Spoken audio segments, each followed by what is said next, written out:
प्रिय दर्शकों नमस्कार। आज आप सभी के समक्ष एक युवक की जन्म कुंडली अध्ययन करने के लिए मैं उपस्थित हुआ हूँ। निःशुल्क जन्म कुंडली का अध्ययन आप जानते हैं प्रत्येक रविवार को किया जाता है, उसी में से चयन किया गया है। और आज एक युवक की जो जन्म कुंडली में लेकर के उपस्थित हुआ हूँ, इनकी जन्म की डिटेल्स आप देख ही पा रहे हैं, यहाँ ऊपर लिखी हुई है। 29 जनवरी 1987 सुबह के 6:25 का जन्म है और जन्म स्थल इनका जौनपुर का है, उत्तर प्रदेश का। इसके आधार पर इनकी कुंडली मकर लग्न और मकर ही राशि की बनी है। कैसा प्रभाव इसका इनको जीवन में मिलेगा, इनका कुछ प्रश्न है, उसका उत्तर भी हम इन्हीं की जन्म कुंडली से ढूंढेंगे। तो आप ध्यानपूर्वक वीडियो को देखिए। जिनका चयन नहीं हुआ है उदास ना हुए, आगे आने वाले रविवार को उनका भी चयन हो जाएगा और जो भी प्रश्नों के उत्तर है आपको वो भी प्राप्त हो जाएंगे। तो आप चैनल के साथ जुड़े रहे और अपनी अपनी जन्म कुंडली का अध्ययन करवाने के लिए आप प्रत्येक वीडियो में अपना जो कमेंट है जिसमें डेट ऑफ बर्थ, टाइम और प्लेस और अपना एक प्रश्न आपको लिख करके अवश्य भेजना चाहिए। अब आइए बिना विलंब किए हम आज की जन्म कुंडली अध्ययन की ओर बढ़ते हैं। सर्वप्रथम आप देखिए, इनका लग्न है मकर लग्न और लग्न में ही अगर आप देखें तो यहाँ पर 3 ग्रह बैठे हैं, चंद्रमा, सूर्य, बुध। अब अगर आप देखेंगे तो अमावस्या का इनका जन्म है और मकर लग्न होने के कारण, मकर राशि होने के कारण राशि और लग्न के स्वामी तो एक है, तत्व एक हो जाने से ये कहीं ना कहीं सफलता के दृष्टिकोण से अच्छा रहता है। किंतु अगर आप देखेंगे तो अमावस्या के दिन आप जानते हैं चंद्रमा विशेष कमज़ोर हो जाता है और चंद्रमा का कमज़ोर होना इस तरह का प्रभाव देता है कि मन को अशांत कर देता है, कहीं ना कहीं उलझन, चिंता, चिड़चिड़े स्वभाव में वृद्धि होना, यह सब प्रभाव बढ़ जाता है। यहाँ पर ये जो चंद्रमा आपको नजर आ रहे हैं ये सूर्य के नक्षत्र में है।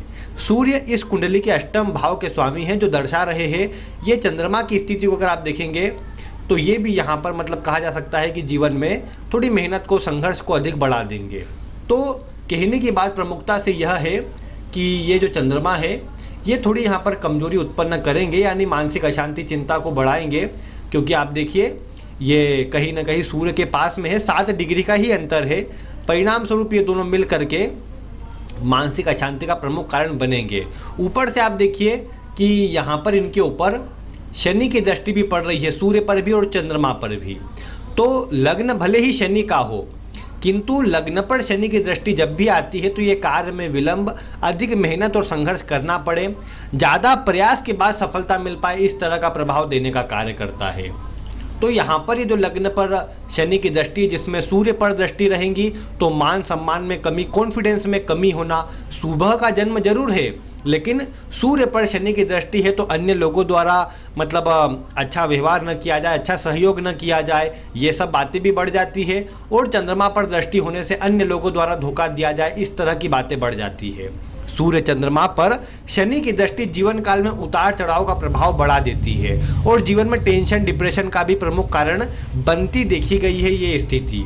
तो इसीलिए इनको चाहिए कि अपने मन को एकाग्रचित करे, मन को शांत करे, क्योंकि सूर्य और चंद्रमा दोनों की दोनों इस कुंडली में कारक नहीं है। एक सप्तमेश होकर के बैठा है तो एक अष्टमेश होकर के बैठा है, दोनों का प्रभाव यहाँ पर कमजोर ही कहा जाएगा।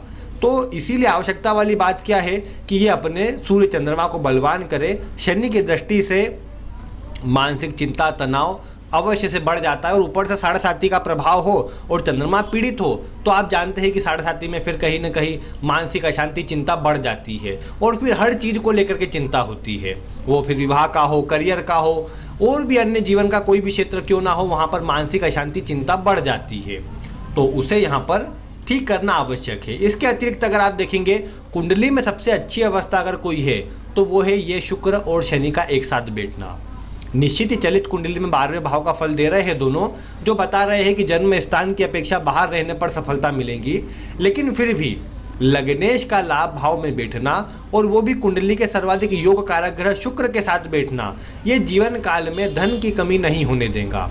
ये बात होती है कि दशा आदि के कारण व्यक्ति को अधिक मेहनत करना पड़े, संघर्ष करना पड़े, लेकिन ये दोनों की ग्रह अवस्था व्यक्ति को जो सुख चाहिए वो दिलाने का कार्य करेंगे। बस व्यक्ति को एक बार कदम आगे बढ़ाने की आवश्यकता रहेगी।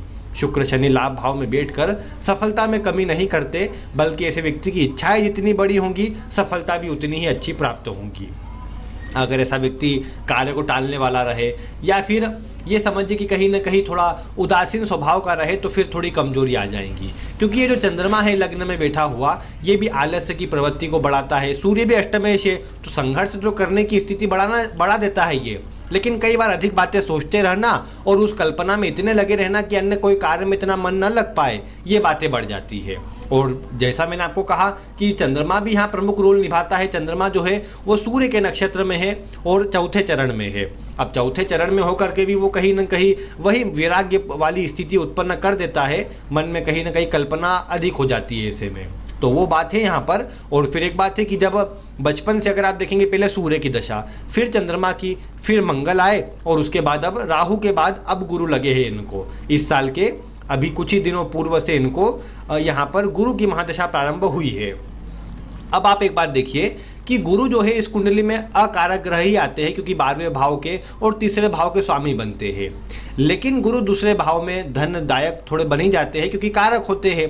ऐसे व्यक्ति को ज्ञान बुद्धि विवेक अच्छा दिलाते हैं। घर परिवार में अच्छे कार्य करने वाले, अच्छे मतलब प्रतिष्ठित व्यक्ति होते हैं। ये भी बोल सकते हैं कि घर परिवार में धार्मिक या संस्कार आदि से घर परिवार अच्छा होता है। तो वो सब बातें यहाँ पर अच्छी आ रही है।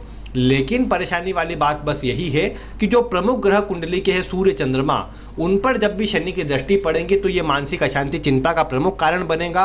और किसी भी एक चीज़ में जब व्यक्ति का मन लगेगा ही नहीं, तो सफलता प्राप्त करने में फिर अधिक मेहनत करना पड़ेगी।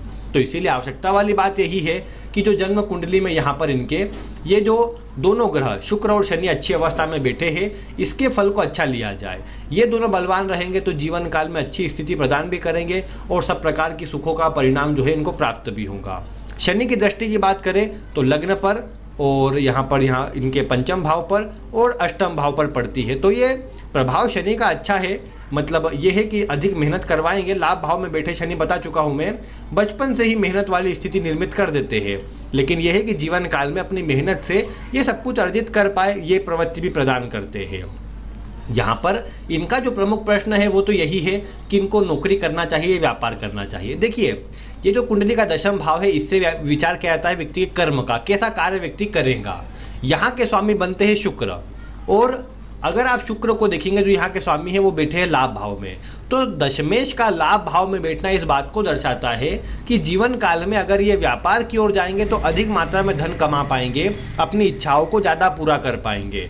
लग्न में बुध भी है जो भी इसी बात को दर्शा रहे हैं। और यहाँ पर मैं यही कहूँगा कि सप्तम के स्वामी भी है वैसे लग्न में। तो ये सारी अवस्था वैसे तो व्यापार के योग दर्शाती है।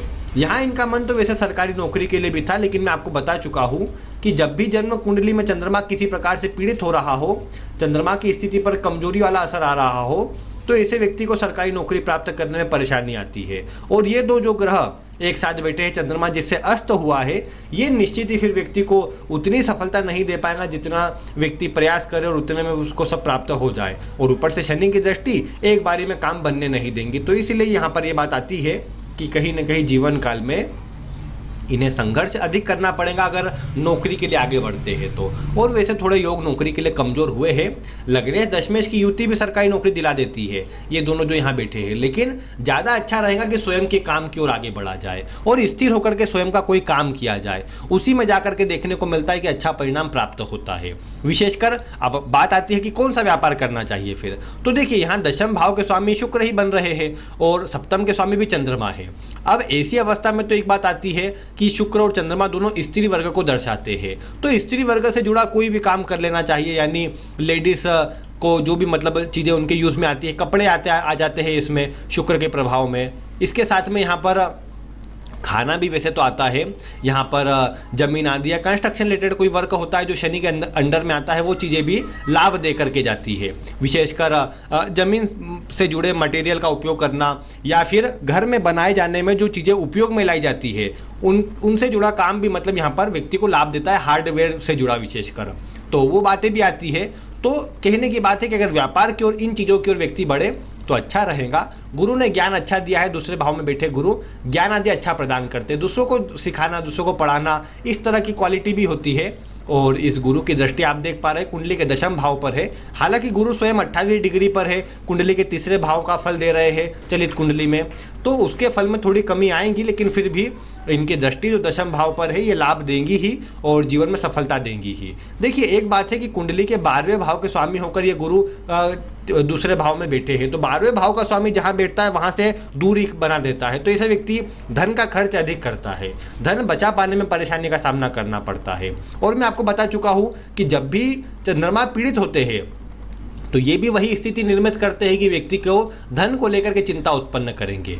जहां ये दोनों ग्रह यहाँ बैठ करके धन आगमन में परेशानी नहीं उत्पन्न करेंगे, धन आगमन में वृद्धि करेंगे, वहीं देखने को मिलेगा कि ये जो गुरु है, अन्य ग्रह जो अवस्था है, वो धन को इतनी मात्रा में या तो ये खर्च कर दे कि जिससे बचाने में परेशानी हो और धन बच ना पाए, ये सब बातें रहेंगी।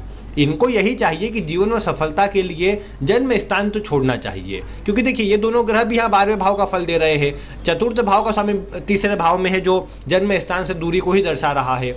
यहाँ पर मैं बता दूं, देखिए काल सर्प योग नहीं बना है। अगर किसी के मन में आ रहा हो कि काल सर्प दोष है, उसके कारण परेशानी आ रही है, तो मैं बता दूं वो नहीं बना है, क्योंकि मंगल की डिग्री को आप देखिए, मंगल जो यहाँ पर बैठे हैं, मंगल बैठे हैं यहाँ पर 20 डिग्री और 34 मिनट पर, और जो राहु है 20 डिग्री और 6 मिनट पर। मंगल आगे निकल गए हैं, तो ये है एक ही नक्षत्र एक ही चरण में, लेकिन मंगल का आगे निकल जाने के कारण काल सर्प दोष जो होता है वो नहीं बन रहा है, इसलिए उसकी चिंता की बात नहीं है।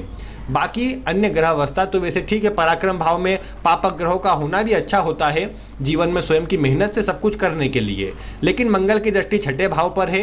ऋण लेकर के काम करना चाहिए, क्योंकि लाभ भाव के स्वामी मंगल ही बनते हैं जो कुंडली के तीसरे भाव में है, तो ऋण लेकर के काम कर सकते हैं, लेकिन किसी को पैसे देना नहीं चाहिए। जिसको पैसे देंगे, इस मंगल की दृष्टि ये जो कुंडली के छठे भाव पर है, ये बात तय है कि व्यक्ति के पैसे कभी नहीं मिल पाए, डूब जाए, फंस जाए, अन्य से विवाद आदि बढ़ जाए, ये बातें हो जाएंगी, तो उससे बचना चाहिए। और स्वयं भी जिस कार्य के लिए ऋण लिया है उसको उसी कार्य में लगाए, तो ही अच्छी सफलता मिल पाएगी, तो इसका ध्यान देना चाहिए। नवम भाव में केतु अच्छे होते, धार्मिक बनाते, अच्छे कार्यों से जोड़कर रखते हैं, रहस्यमय विषय, गुप्त विषयों की ओर इनकी रुचि को बढ़ा देते हैं, तो ये सब बातें अच्छी है। ये बात है कि तीसरे भाव में राहु हो तो कई बार यात्रा करना, परिवर्तन करना, चेंजेस करना, इस तरह की बातें अधिक रहती है, और उसका सामना कई बार अधिक करना भी पड़ता है, मतलब थोड़ी यात्रा आदि अधिक करना पड़ती, चेंजेस आदि अधिक करने पड़ते हैं। और यहाँ अगर मैं इनकी कुंडली के षडबल को जैसा मैंने देखा, तो षडबल में मैंने पाया कि जो शनि आपको नजर आ रहे हैं ये सबसे बलवान है। अब लग्नेश का बलवान होना इस दृष्टिकोण से तो अच्छा है, किंतु अगर आप देखेंगे तो ये जो शनि यहाँ पर बलवान हुए हैं, ये शनि का प्रभाव आप जानते हैं कि जीवन में शनि जब भी सबसे प्रमुख ग्रह बन जाएंगे, हर कार्य में विलंब और आपकी हर कदम कदम पर परीक्षा लेंगे, तो इसीलिए उसके लिए तैयार रहना चाहिए। शनि बलवान है, इसका अर्थ यह है कि जीवन में सब कुछ इनको प्राप्त करवाएंगे, लेकिन उसके लिए संघर्ष उतना ही करना पड़ेगा, मेहनत उतनी ही करनी पड़ेगी, और अगर मेहनत कर लेते हैं तो जीवन में ऐसा कुछ नहीं जो ये प्राप्त नहीं कर सके। इसीलिए इनको चाहिए कि जीवन काल में ये अच्छा प्रयास करते रहे, उससे सफलता अच्छी मिल जाएगी। इन्होंने फिर एक चीज़ ये लिखी थी कि 2018 में इनको चोट लग गई थी, उसके कारण इनको थोड़ी परेशानी है, वो कब तक ठीक होंगी। वैसे तो देखिए गुरु की दशा जो चालू हुई है, अब गुरु कहीं ना कहीं वैसे तो एक शुभ ग्रह बनते हैं, और शुभ ग्रह का प्रभाव इन सब चीज़ों से अच्छा करता है, क्योंकि देखिए राहु मंगल साथ में है, इसकी दशा जब चली होंगी राहु की, तो भी मेहनत संघर्ष तो बड़ा ही होगा, कहीं ना कहीं क्रोध, चिड़चिड़े स्वभाव में वृद्धि होना, गुस्सा अधिक होना, ये तो इनके स्वभाव में होगा, लेकिन राहु की दशा में और बढ़ गया होगा, तो उसके कारण भी परेशानी आती है। अब कुछ ही दिन हुए हैं गुरु की दशा को, तो गुरु का समय भी थोड़ा पुरानी परिस्थितियों को मतलब ठीक करने में जाएगा, लेकिन गुरु छठे भाव को देखकर, अष्टम भाव को देखकर और दशम भाव को देखकर इनकी जो कुंडली की स्थिति उसको बैलेंस करेंगे, परेशानियों से, संघर्ष से बचाएंगे और आगे बढ़ाने में सहायता प्रदान करेंगे। ये गुरु यहाँ पर 28 डिग्री पर है, कमजोर अवश्य है, अंश बल में लगभग आप देखें तो सभी ग्रहों की स्थिति कमजोर है, सूर्य अच्छे बलवान है, लेकिन सूर्य, मंगल, राहु, केतु ये जो है ये इनकी स्थिति थोड़ी ठीक है फिर भी, लेकिन बाकी ग्रह अवस्था को अगर आप देखेंगे तो देखिए शनि 24 डिग्री पर, शुक्र 28 डिग्री पर, चंद्रमा 60 डिग्री पर है, बुध 26 डिग्री तक चले गए हैं, गुरु 28 डिग्री पर चले गए हैं, तो ये कहीं ना कहीं ग्रहों की डिग्री वाइज कमजोरी है। सूर्य चंद्रमा को तो बलवान करने के लिए जो दिनचर्या है इनकी वो फिक्स है, इनको रखना चाहिए, मतलब सुबह समय से उठना, समय से सोना, ये काम करना चाहिए, सूर्य को अर्घ्य देना चाहिए, रविवार का व्रत करना चाहिए, पूर्णिमा का भी व्रत करना चाहिए, माता स्त्रियों का सम्मान करना चाहिए, और माता सम्मान जो भी स्त्री उनका आदर करते हैं उनका आशीर्वाद लेना चाहिए, वो अच्छा रहेगा। अपनी माता से कोई भी चांदी की वस्तु लेकर के, चांदी की विशेषकर चेन लेकर के गले में अगर धारण करेंगे किसी पूर्णिमा के दिन तो वो भी अच्छा रहेगा। या माता समान किसी स्त्री से भी ले सकते हैं, वो भी वही समान प्रभाव ही देगा।